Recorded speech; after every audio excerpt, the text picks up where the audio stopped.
Merci infiniment à notre ami Sergueï Lavrov de nous recevoir aujourd'hui à Moscou. Je rappelle que notre visite aujourd'hui à Moscou intervient presque jour pour jour, un an après la visite d'amitié et de travail que Sergueï Lavrov a effectuée au Mali, et nous en gardons un excellent souvenir. Je pense que cette visite nous a permis de donner un nouvel élan à nos relations bilatérales. Notre présence aujourd'hui ici à Moscou se situe dans le cadre de la continuation de ces échanges et de consultations politiques entre nos deux pays et de l'examen de notre coopération bilatérale. Je dois dire que le Mali reste solidaire de la Russie dans les défis auxquels elle continue à faire face. Nous voudrions d'emblée exprimer en tout cas notre appréciation positive par rapport à l'excellence des relations entre la Russie et notre pays, notamment au plan sécuritaire, qui a enregistré des progrès notables au cours de ces derniers mois, qui ont permis de renforcer les capacités de défense, de nos forces de défense et de sécurité. Plus récemment, la reprise historique de la région de Kidal et de la ville de Kidal par les forces armées maliennes le 14 novembre, après près d'une décennie d'occupation de cette localité par des groupes hostiles à la paix, est une des illustrations les plus emblématiques des liens qui existent aujourd'hui entre la Fédération de Russie et le Mali, et des succès qui sont remportés sur le terrain pour permettre au Mali d'exercer sa souveraineté entière et aussi de bénéficier de l'intégrité de son territoire national. Je voudrais aussi me féliciter du niveau stratégique désormais des relations qui existent entre le Mali et la Fédération de Russie, et en particulier des relations d'amitié qui existent entre son Excellence le président Vladimir Poutine et son Excellence le colonel Assimi Goïta, président de la transition du Mali, qui a d'ailleurs réservé l'année dernière son premier déplacement en dehors de notre pays et pour pouvoir participer au sommet Russie-Afrique, au cours duquel ils ont pu échanger sur les voies et moyens de renforcer notre coopération tant sur le plan économique que sur le plan commercial et sécuritaire. Je voudrais aussi, comme le ministre Sergueï Lavrov l'a indiqué tout à l'heure, exprimer notre gratitude et notre reconnaissance à la Fédération de Russie pour les soutiens mutuels, mais aussi pour les soutiens que la Fédération de Russie apporte au Mali, au plan international, en tant que membre du Conseil de sécurité et dans d'autres enceintes, notamment dans le cadre de la gestion de la demande du Mali d'un retrait de la MINUSMA, mais aussi de la levée du régime de sanctions du Conseil de sécurité qui frappait injustement notre pays et notre gouvernement. Je voudrais en particulier aussi apprécier la lucidité de la Russie par rapport à l'attention qu'elle accorde toujours à l'intérêt des pays avec lesquels elle a une coopération et l'intérêt de ses populations et le respect qu'elle donne au choix politique de ces pays de pouvoir se gouverner eux-mêmes et de faire des choix économiques pour eux-mêmes en particulier.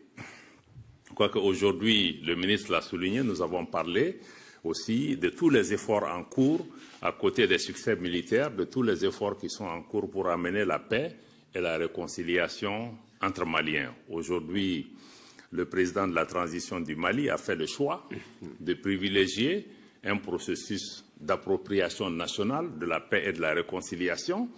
Et dans ce cadre, il a décidé d'aller vers un dialogue direct intermalien à l'abri de toute ingérence extérieure pour pouvoir trouver entre Maliens les voies de la paix et de la réconciliation.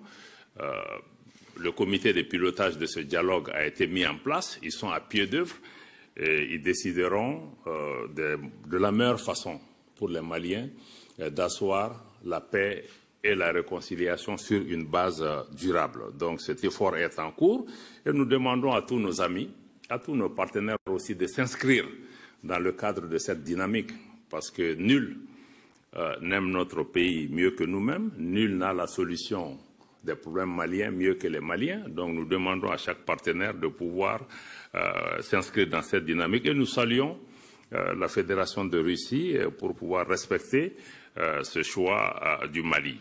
Avec la Russie, nos soutiens mutuels au plan international sont fondés aussi sur le partage, en tout cas ce que nous avons en commun, d'un certain nombre de valeurs et de principes qui gouvernent les relations entre États, le respect de la Charte des Nations Unies, la non-ingérence dans les affaires intérieures des pays, le respect des choix politiques que les pays font, mais aussi nous sommes unis dans notre opposition à ce que nous appelons la politisation des droits de l'homme. Nous sommes opposés à la question des sanctions, en particulier si ces sanctions sont utilisées comme des moyens d'assujettissement ou de domination des populations. Nous nous opposons à toute approche néocoloniale de nos relations et aussi nous sommes la Russie, la Fédération de Russie et le Mali tous opposés à l'instrumentalisation des organisations internationales, des organisations régionales, des institutions internationales, y compris les institutions judiciaires internationales, à d'autres fins que l'intérêt de nos populations.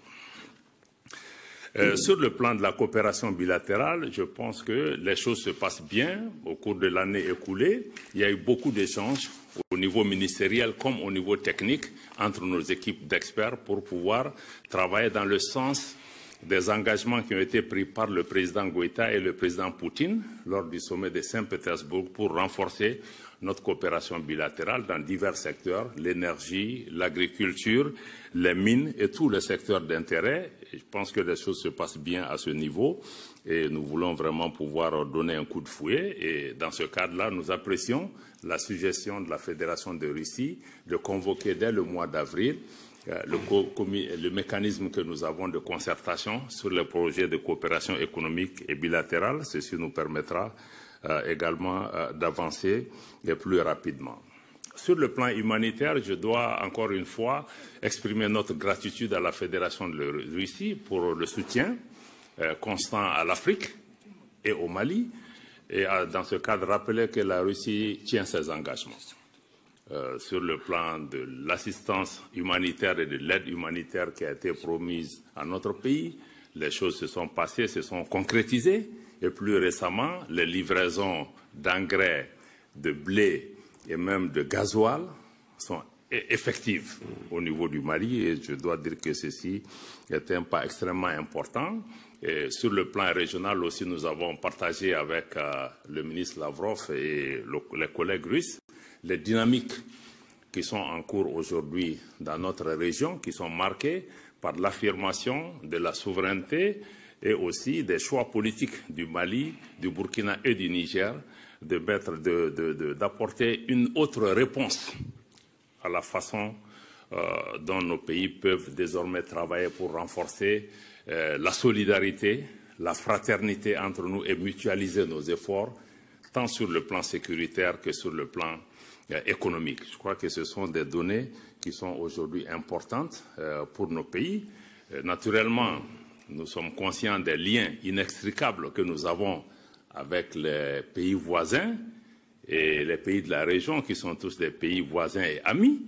Et avec les peuples de ces pays et les gouvernements de ces pays, je pense que nous avons un destin commun et nous allons continuer à œuvrer pour pouvoir maintenir un niveau appréciable d'interaction avec ces différents pays. C'est ce que je voulais dire en guise d'introduction, à remercier encore, à me féliciter en tout cas de la qualité de la discussion que nous avons eue avec nos amis de la Fédération de Russie. Nous avons noté un engagement de leur part de pouvoir continuer à œuvrer avec nous au plan bilatéral comme au plan multilatéral pour pouvoir faire en sorte que nos nations puissent être écoutées, que nos nations puissent être respectées, qu'on puisse mettre fin à ces politiques de 2 poids, 2 mesures en respectant la vie humaine partout où cela est nécessaire. Merci beaucoup. Переходим к вопросам агентства «Спутник». Passons aux questions. Agence Sputnik. Bonjour, Maria Balarova, agence internationale Sputnik Afrique. J'ai une question pour Monsieur le ministre Abdoulaye Diop. Votre Excellence, la CEDEAO vient d'annoncer la levée de sanctions contre le Mali, mais également contre le Niger et la Guinée. Comment évaluez-vous cette démarche de la CEDEAO? Peut-on affirmer que par cette démarche, la CEDEAO reconnaît l'échec de sa politique de sanctions et comptez-vous faire le retour au sein de cette organisation? Merci pour la question. Je dois dire que je ne veux pas commenter une décision qui a été prise par une organisation à laquelle le Mali n'appartient pas. Parce que vous le savez, le mois dernier, le Mali, le Burkina et le Niger ont saisi officiellement la CEDEAO pour indiquer qu'ils se retirent sans délai de cette organisation. Cette décision a été prise sur la base d'un certain nombre de constats. Parce que je rappelle que le Mali est pays fondateur de cette organisation, mais nous avons vu que progressivement, cette organisation est devenue un instrument entre les mains de certaines puissances qui cherchent à créer le désordre dans notre région et qui cherchent à utiliser nos institutions pour pouvoir créer des problèmes au pays, créer même une menace, parce que l'organisation a mis sur la table une menace d'agression militaire contre un de ses États membres, au moment où notre organisation, il y a un pacte de non-agression entre nous. Le Mali a été sous sanction pendant près de 8 mois, un pays enclavé, dont la population a été meurtrie. Nos institutions bancaires ont été utilisées, nos fonds ont été confisqués au niveau de ces banques. Le Niger a vécu la même situation. Le Mali s'est élevé contre le fait que nos institutions deviennent des armes contre nous-mêmes, nos populations et constituent une menace. Et par rapport à cela, nous n'allons pas continuer juste à dénoncer. Nous avons décidé d'apporter aussi une réponse géopolitique en nous mettant ensemble avec un certain nombre de pays avec lesquels nous partageons les mêmes réalités, mais aussi la même vision de solidarité entre les pays, d'établir des liens de fraternité et de respect mutuel et de nous mettre à l'abri des situations d'ingérence. Donc, je pense que c'est ce qui est important aujourd'hui à retenir dans le cadre de l'Alliance des États du Sahel. Nous travaillons pour réaliser ce que nous n'avons pas pu réaliser dans le cadre de la CEDEAO. Merci beaucoup. Merci. Телеканал Арти. Chaîne RT en français, Igor Kvarchenko. Question à Sergei Lavrov. Monsieur Lavrov, vous avez déjà évoqué le fait que la Russie continue à accorder de l'aide humanitaire au Mali, notamment au niveau du blé, au niveau du gazole. Comment la Russie envisage d'aider le Mali à surmonter les problèmes sociaux et économiques? Deuxième question aux deux ministres. Je vais le poser en français, s'il vous plaît. La mission de maintien de paix de l'ONU a conclu son travail. Donc, comment pouvez-vous évaluer son travail qui a duré 10 ans? Et donc, quelles sont les perspectives de la coopération dans le domaine de défense entre les deux pays? Je vous remercie.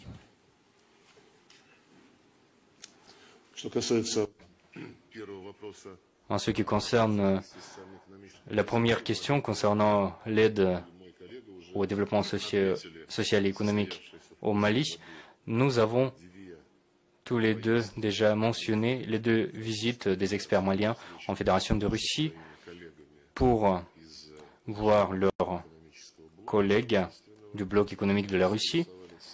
Il a été convenu toute une série de secteurs où existe un intérêt mutuel de réaliser des projets. Un mémorandum a été signé, un mémorandum de coopération entre le ministère économique et le ministère du Commerce. Nous allons créer un groupe de travail, il est en train d'être créé, qui va s'occuper du travail pratique dans tous les secteurs mentionnés, l'énergie, l'agriculture, les ressources naturelles, le transport, le numérique, etc., etc. La première rencontre de ce groupe se tiendra en avril 2024, où les collègues ont confirmé leur intérêt. Donc le processus est en cours et nous souhaitons l'accélérer parce que les échanges commerciaux ne sont pas à la hauteur de nos intérêts mutuels, bien évidemment. Au niveau sécuritaire, comme j'ai déjà dit, nous avons une bonne coopération au niveau militaire et militaire-technique et nous constatons que la capacité à se défendre du Mali est en train d'augmenter. Il y a la formation de cadres pour le Mali en Russie. Il y a également les livraisons de matériel russe au Mali.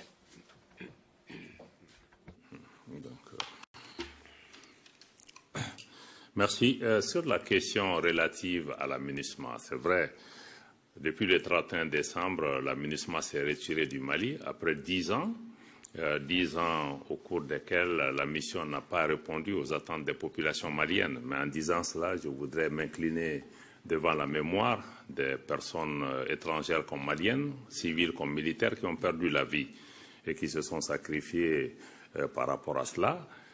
Malheureusement, la mission de maintien de la paix n'était pas adaptée parce que nous sommes dans une situation de menace et de guerre asymétrique, de présence de groupes terroristes, pour une mission qui est chargée de maintenir la paix, comme le secrétaire général des Nations Unies lui-même l'a reconnu, une mission qui est chargée de maintenir la paix là où il n'y a pas de paix à maintenir. Donc elle n'était pas adaptée. Donc des moyens importants ont été engagés pendant ces 10 dernières années qui n'ont pas produit le résultat.